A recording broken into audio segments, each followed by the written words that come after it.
লুটপাটের মাধ্যমে ক্ষমতাচ্যুত আওয়ামী লীগের আমলে ব্যাংক খাত ধ্বংসের অভিযোগে অনুসন্ধানে নেমেছে দুর্নীতি দমন কমিশন দুদক। অভিযোগের তীর বাংলাদেশ ব্যাংকের সাবেক ৩ গভর্নর সহ প্রভাবশালী বেশ কয়েকজনের বিরুদ্ধে। ইতোমধ্যে তাদের নথিপত্র তলব করেও বিভিন্ন দপ্তরে চিঠিও দিয়েছে দুদক। ক্ষমতাচ্যুত আওয়ামী লীগ সরকারের আমল জুড়েই ব্যাংকিং খাতে কেলেঙ্কারির পর কেলেঙ্কারি হয়েছে। রিজার্ভ চুরি, হলমার্ক, বেসিক ব্যাংক ও এসালম গ্রুপের ঋণ জালিয়াতি, লুটপাটের ঘটনায় ধ্বংসের মুখে পড়ে ব্যাংকিং খাত। এসব লুটপাটে খোদ কেন্দ্রীয় ব্যাংকের গভর্নর থেকে শুরু করে ঊর্ধ্বতন কর্মকর্তাদের জড়িত থাকার অভিযোগ রয়েছে।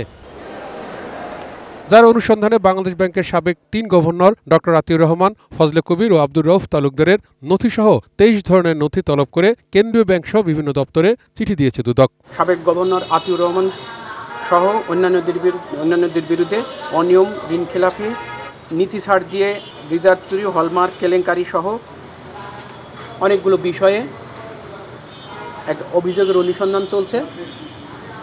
এরা একেবারে অনুসন্ধান পর্যায়ে আছে।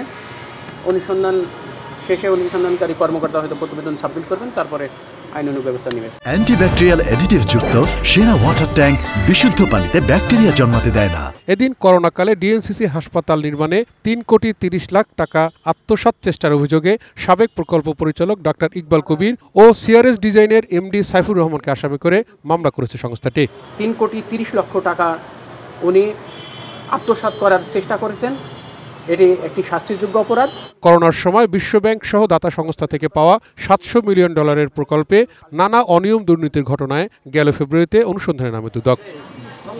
তাওহিদ সৌরভ, এটিএন নিউজ, ঢাকা।